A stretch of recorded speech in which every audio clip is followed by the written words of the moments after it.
Hello दोस्तों, नमस्कार। SM किसी चैनल में मैं आप सभी लोगों का दिल से बहुत बहुत स्वागत करता हूं। तो चलिए दोस्तों, इस वीडियो को स्टार्ट करते। बहुत सारी खबरों को कवर करना है, काफ़ी सारे पॉपुलर स्टॉक से रिलेटेड खबरें सामने यहाँ पे आ चुकी है।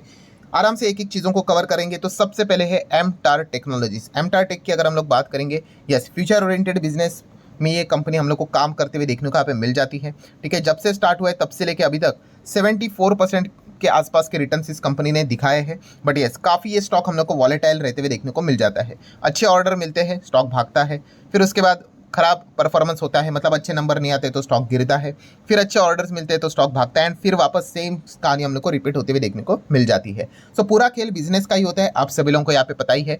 एंड रिसेंटली अगर हम लोग बात करें इसके रिलेटेड क्या खबर है, तो कंपनी के Q1 के रिजल्ट, सो कंपनी के Q1 के नंबर सामने यहाँ पे आ चुके हैं। कैसे रहे नंबर दोस्तों? तो अगेन एमटार टेक ने यहाँ पे डिसअपॉइंटमेंट वाले ही नंबर्स यहाँ पे दिखाए, मतलब नेट प्रॉफिट लगभग 80% डाउन होते हुए देखने को मिल चुका है। मार्जिन्स की बात करें तो 1000 बेसिस पॉइंट की गिरावट मार्जिन्स में भी देखने को यहाँ पे मिल चुकी है। सो डेफिनेटली हम यहाँ पे कह सकते हैं नंबर्स इतने कुछ खास देखने को यहाँ पे नहीं मिले हैं। सो ये भी हम यहाँ पे कह सकते हैं कि ये एक इंपॉर्टेंट पॉइंट है जो कि आप नोट करके चल सकते हो कि अगर आप फ्यूचर ओरिएंटेड बिजनेस में जाओगे तो इस प्रकार के रिस्क के साथ आपको मेंटली डील करना पड़ेगा। क्या एमटार टेक का बिजनेस बंद हुआ है, क्या ताला लग गया? तो ऐसा नहीं है, ठीक है। बट अगर इनको वापस नए क्लाइंट नहीं मिलेंगे तो आप देखिए इनका प्रॉफिट कहाँ से कहाँ गिर गया। देखिए 80% तक गिर गया। तो ये दिक्कत जो नए टाइप की कंपनी हम लोग को, नए टाइप मतलब जो न्यू बिजनेस हम लोग को उसमें न्यू एज बिजनेस में काम करते हुए देखने को मिल जाती है, फ्यूचर ओरिएंटेड बिजनेस में एंगेज रहते हुए देखने को मिल जाती है, तो उनके लिए सबसे बड़ा ये एक दूसरा नेगेटिव फैक्टर भी होता है। पॉजिटिव क्या होता है कि अगर इनको ऑर्डर मिल गए तो इतने ऑर्डर्स मिल जाएंगे कि मतलब सीधा प्रॉफिट इतना बढ़ जाएगा, 5 करोड़, 10 करोड़, 15, 20, 100, 200 भी जा सकता है। बट अगर नहीं मिला तो सीधा 200 करोड़ से अगर प्रॉफिट 100 करोड़ आ गया दिखने के लिए, तो आप देख सकते हैं 50% डाउन करके। तो ये रिस्क इन कंपनीज में होती है। सो नंबर्स की बात करें, एमटार टेक ने इस वक्त भी डिसअपॉइंटमेंट वाले ही नंबर्स यहाँ पे दिखाए हैं। आगे बढ़ेंगे एनबीसीसी। एनबीसीसी आज के दिन तो 4.25% नीचे जाते हुए देखने को मिल चुका है। काफ़ी सारे रिटेलर्स का ये फेवरेट स्टॉक भी यहाँ पे बन चुका है। क्यों? क्योंकि तेजी देखकर यहाँ पे काफ़ी लोग हम लोग को एंटर करते हुए देखने को यहाँ पे मिल चुके हैं। ठीक है, आप शेयर होल्डिंग पैटर्न से भी ये डेटा इजीली निकाल सकते हो। तो कैसे रहे कंपनी के नंबर? तो मुनाफा 38% हम लोग को जंप करते हुए देखने को मिल चुका है। आय की बात करें बोले तो रेवेन्यू की बात करें 11% का जंप है। Year on year basis company के नंबर अच्छे हैं, बट क्वार्टरली बात करें तो गिरावट देखने को यहाँ पे मिली है। देन अगर हम लोग बात करेंगे दोस्तों तो IRCTC, मोनोपोली वाली कंपनी आप सभी लोगों को पता ही है। ठीक है, सिर्फ मोनोपोली होकर नहीं चलता है, मोनोपोली के साथ साथ ग्रोथ भी रहना चाहिए। तो कंपनी की ग्रोथ की बात करें तो यस, लॉन्ग टर्म में देखा गया तो कंपनी अच्छा यहाँ पे दिखा सकती है परफॉर्मेंस, क्योंकि इंडिया के रेलवे कनेक्शन की बात करें, ठीक है, काफ़ी कुछ बिजनेस होना यहाँ पे बाकी है। ठीक है, बट यस, अंत में इनको यहाँ पे बेनिफिट मिलेगा। पहले तो फायदा सब कुछ जो रेलवे वाले इंफ्रा वाली कंपनियां हैं वो हम लोग को उठाते हुए देखने को मिले, और IRCTC ने भी तगड़े रिटर्न्स यहाँ पे लॉन्ग टर्म में अपने शेयर होल्डर को कमा के दिए हुए, जो कि आप देख सकते हो जब से स्टार्ट हुए तब से लेके लगभग 500% के तो रिटर्न्स देखने को यहाँ पे मिले हैं। सो IRCTC के भी नंबर देखने को मिले। कैसे रहे कंपनी के नंबर? तो नंबर की अगर हम लोग बात करें तो रेवेन्यू 11.8% की जंप दिखा दी, 1120 करोड़ तक का कमाई होते हुए देखने को मिला। बट कमाई मतलब भाई वो प्रॉफिट नहीं होता है। इतना कमाने के लिए काफ़ी खर्चा करना पड़ता है, और वो खर्चा हटाने के बाद जो बचता है उसको प्रॉफिट बोलते हैं। वो है 308 करोड़, जो कि हम कह सकते हैं 33% की जंप दिखाई क्वार्टरली ईयरली। IRCTC के नंबर में हम लोग को जंप देखने को मिले, बट फिर भी यहाँ पे एक बट लगाना है। तो आप कह सकते हो कि अनुमान कितने का था पता है? 309 करोड़, और आया कितना? 308 करोड़। तो क्या कहेंगे, इसको खराब कहेंगे? नहीं ना, जितना एक्सपेक्ट था भाई उतना ही है ऑलमोस्ट। आप ऐसा यहाँ पे कह सकते हैं, एस्टिमेट को मीट किया आप चाहो तो आप ऐसा भी कह सकते हैं। 309 करोड़ का एक्सपेक्टेशन था, 308 करोड़ का परफॉर्मेंस देखने को यहाँ पे मिला है। एंड सेगमेंट वाइज परफॉर्मेंस देखोगे तो कैटरिंग के बिजनेस ने वापस आउट परफॉर्मेंस यहाँ पे दिखाया है, जो कि एकदम ही जबरदस्त परफॉर्मेंस देखने को मिल रहा है। देन बात करेंगे ओलेक्ट्रा ग्रीन टेक। जैसे ही नाम है वैसा ही आज के दिन परफॉर्मेंस देखने को मिलेगा। ग्रीन परफॉर्मेंस, नेट तेजी 7.25% के आसपास देखने को यहाँ पे मिल गई। अगेन सेम चीज, कंपनी के नंबर अच्छे देखने को मिले। कल के दिन भी काफी लोगों ने कमेंट भी यहाँ पे किया था, सर इसके नंबर अच्छा है। ऑब्वियसली अभी हर एक कंपनी को कवर करना प्रैक्टिकली थोड़ा मुश्किल हो जाता है, कुछ कंपनियां रह जाती है। सो इसलिए आपको कहता हूं कि आपने भी एक ओवरव्यू करना होता है कि कंपनी के नंबर कैसे रहे करके। ये भी कंपनी वैसी है, फ्यूचर ओरिएंटेड बिजनेस, अच्छे नंबर आ जाते हैं तो रॉकेट बन जाते हैं, जो कि आज आप देख सकते हैं। इसी चीज के चलते स्टॉक भागते हुए देखने को यहाँ पे मिल चुका है। अगर यही नंबर अगर खराब आते तो स्टॉक उतना गिरेगा भी। तो इसका अर्थ ये नहीं, अगेन कह रहा हूँ, इसका अर्थ ये नहीं होता है कि कंपनी के बिजनेस पे ताला लगा। ये सबसे कचरा पहले दिमाग से निकाल दो। काफी लोगों को ऐसा लगता है कि अरे खराब नंबर मतलब यही हो गया। कितनी बार एग्जांपल दिया है क्रिकेट का, विराट कोहली 0 पे आउट हुआ मतलब ये नहीं कि वो खराब हो गया करके, ठीक है। तो ये देखना है हम लोगों ने कि कंपनी का एवरेज परफॉर्मेंस कैसे रहता है और रिस्क कैसे रहती है करके। सो डेफिनेटली इनमें रिस्क क्या है सबसे ज्यादा, कि इनको लगातार ऑर्डर मिलते रहने चाहिए। अगर ऑर्डर मिला, एग्जीक्यूशन हुआ, रेवेन्यू रिकॉग्निशन हुआ तो प्रॉफिट अच्छा आएगा। बट अगर ब्लैंक रहा, ऑर्डर नहीं मिला, ठीक है, तो फिर बहुत बड़ी गिरावट, जैसे कि एमटार में आप देख रहे हो 80% का गैप देखने को मिल जाता है। अब इसके भी 5 साल के चार्ट पैटर्न को देखो, कितना रिटर्न है, 763% के रिटर्न। बट क्या ऐसे इजीली मिले? नहीं। ये देखो, नहीं मिला, सीधा क्रैश, यहाँ पे नहीं आया, सीधा क्रैश, यहाँ पे सीधा क्रैश।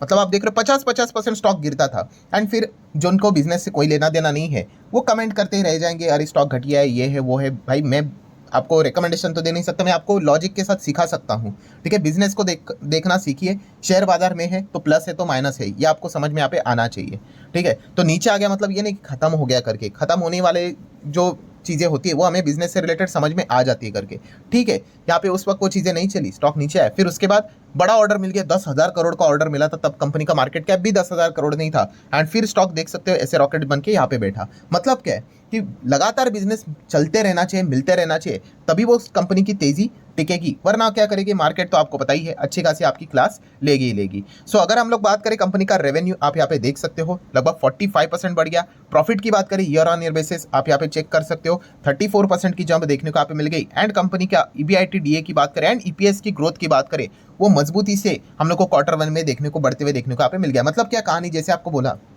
कि अर्निंग्स ही सब कुछ होता है, उसकी ग्रोथ ही सब कुछ होती है। आपका रेवेन्यू बढ़ाना, आपका प्रॉफिट बढ़ाना, आपका अर्निंग बढ़ाना, that's it.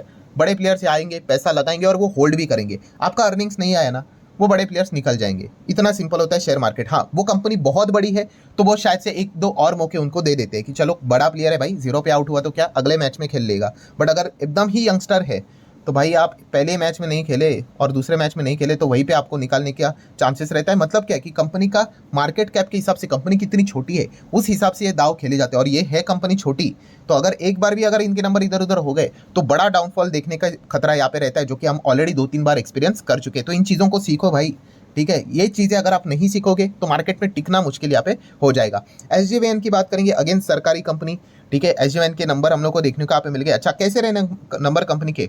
Year on year, quarter on quarter अच्छे नंबर देखने को मिले, अच्छी जंप देखने को यहाँ पे मिली है। एंड अनुमान से भी अगर देखा गया, अच्छा ही परफॉर्मेंस हम लोग को देखने को मिला है। तो इसका रिएक्शन कल के दिन कैसे नोट होता है मार्केट में, ये एक देखने वाली बात जरूर रहेगी। आगे बढ़ लेते हैं दोस्तों। LIC आप देख सकते हो यहाँ पे हिंडनबर्ग की जब भी खबर यहाँ पे आ जाती है, अदानी के शेयर्स तो भाई कुछ भी करके समहाउ मैनेज हो जाते हैं, बड़े बड़े वॉल्यूम्स देखने को मिल जाते हैं, कोई तो पैसा लगाता ही होगा, ठीक है। बट जब भी ये खबर आती है LIC एंड SBI, ये दोनों हम लोग को अच्छे खासे पिटते हुए देखने को यहाँ पे मिल जाते हैं, ठीक है। SBI तो एक बार तो ठीक ही है, बट LIC सबसे ज़्यादा पिटता है, बिकॉज LIC का काफ़ी हेवी इन्वेस्टमेंट अदानी के शेयर्स में देखने को मिल जाता है। सो ऑब्वियसली अगर अदानी के शेयर्स गिरेंगे तो LIC के भी पोर्टफोलियो के ऊपर इंपैक्ट आ जाता है, वो भागेंगे तो इनको भी प्रॉफिट मिलेगा। एंड अगर यहाँ पे देखा गया, LIC ने ये भी कहा है कंपनी के MD CEO ने कि ये फाइनेंशियल ईयर की बात करें तो 1.30 ट्रिलियन का वो स्टॉक मार्केट में इन्वेस्ट करने वाले हैं। सो पैसा तो LIC बहुत जगह पे यहाँ पे लगाता है, तो क्या अदानी के गिरते हुए शेयर में क्या वापस LIC पैसा लगा रहा है? सो ये एक देखने वाली बात यहाँ पे हो सकती है। अभी इससे रिलेटेड सवाल का जवाब आने वाले जब क्वार्टर के शेयर होल्डिंग पैटर्न रिवाइज हो जाएंगे तभी हमें पता चलेगा कि LIC ने अपनी होल्डिंग यहाँ पे अदानी शेयर्स में यहाँ पे गिरते हुए बाजार में बढ़ाई है या नहीं बढ़ाई करके, ठीक है। सो ये पॉइंट हम लोग को पता होना चाहिए। देन अगर हम लोग बात करें यस्टरडे IRFC के नंबर देखे थे, कैसा रहा रिएक्शन? 1.5% की गिरावट देखने को मिली, ठीक है। RVNL की बात करें, आज के दिन 1.25% की गिरावट देखने को मिली। बट एक अच्छी खबर भी देखने को मिल गई कि MSCI इंडेक्स में इसका भी हम लोग को इंक्लूजन होते हुए देखने को मिल चुका है। इसके साथ साथ और 6 कंपनीज है वो भी ऐड होते हुए देखने को यहाँ पे मिल चुके हैं।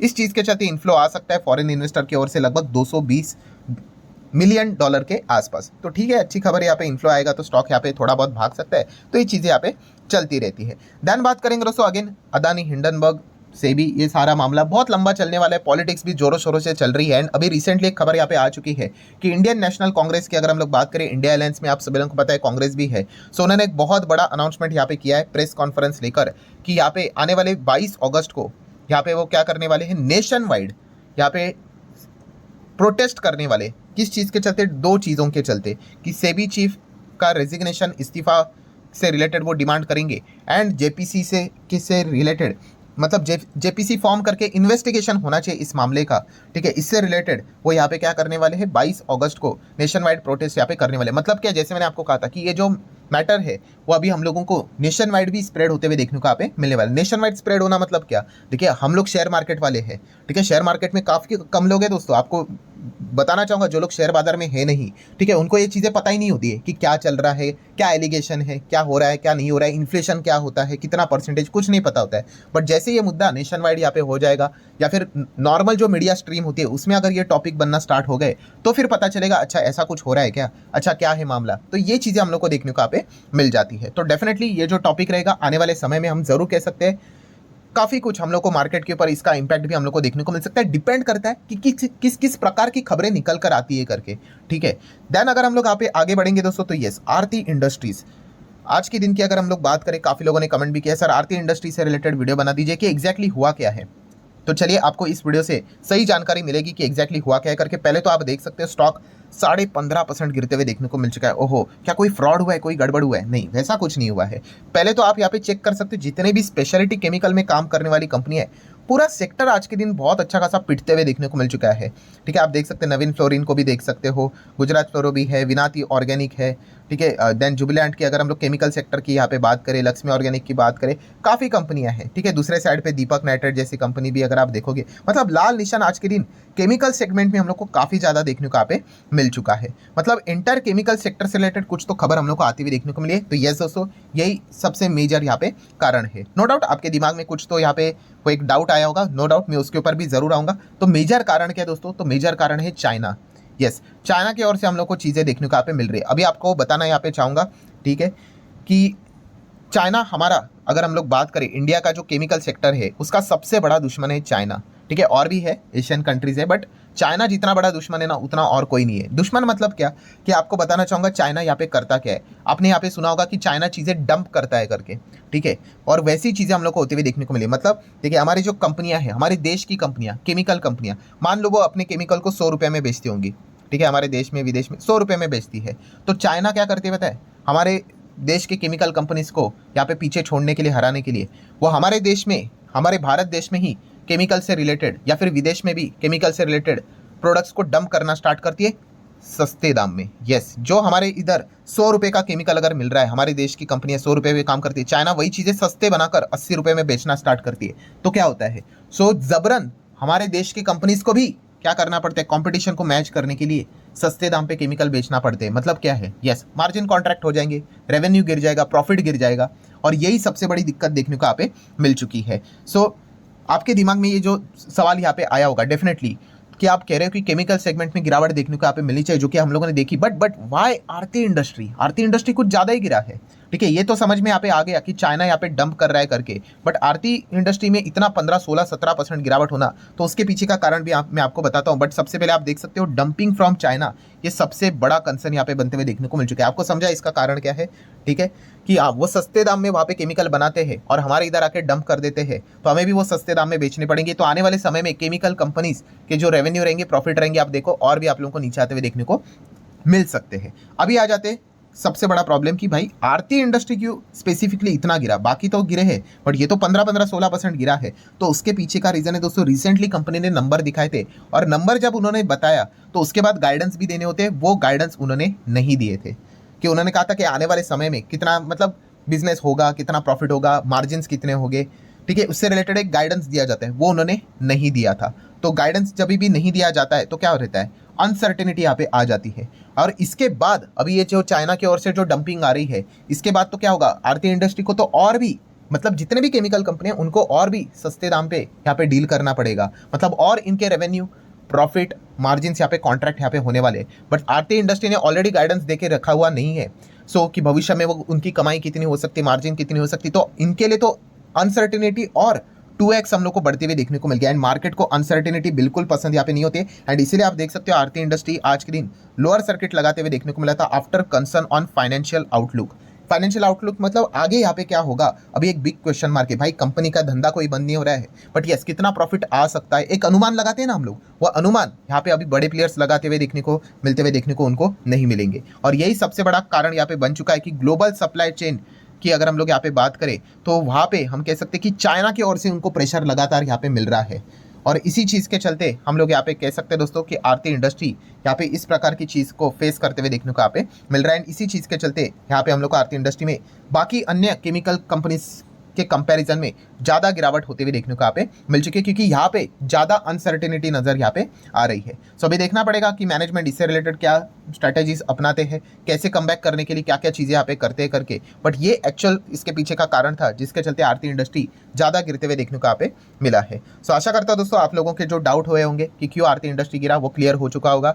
यस, कि चाइना की वजह से ही, एंड प्लस पहले तो उन्होंने आउटलुक यहाँ पे बताया ही नहीं था, तो अभी और ज़्यादा अनसर्टेनिटी डबल ट्रिपल यहाँ पे हो चुकी है। तो इसी चीज़ के चलते ज़्यादा बिकवाली देखने को मिली। जितने ब्रोकर्स भी थे ना, वो ब्रोकर्स भी अभी यहाँ पे बता रहे कि मतलब अभी हम लोग आगे मतलब क्या कैलकुलेशन बताएं, तो उनको भी समझ में यहाँ पे नहीं आ रहा है, क्या टारगेट बताएं उनको भी समझ में नहीं आ रहा है। तो यही एक सबसे बड़ा अनसर्टेनिटी का कारण आरती इंडस्ट्री के लिए यहाँ पे बनते हुए देखने को मिला है। कोई बिजनेस बंद नहीं हुआ है, बट येस आने वाला जो टाइम रहेगा इनके लिए टफ रहने वाला है। तो क्या इससे वो कमबैक कर पाएंगे या नहीं, वो देखने वाली बात जरूर रहेगी। सो आशा करता हूँ दोस्तों वीडियो पसंद आएगा तो चाहो तो लाइक एंड शेयर कर सकते हैं। मिलते हैं नेक्स्ट वीडियो में, तब तक के लिए बाय बाय।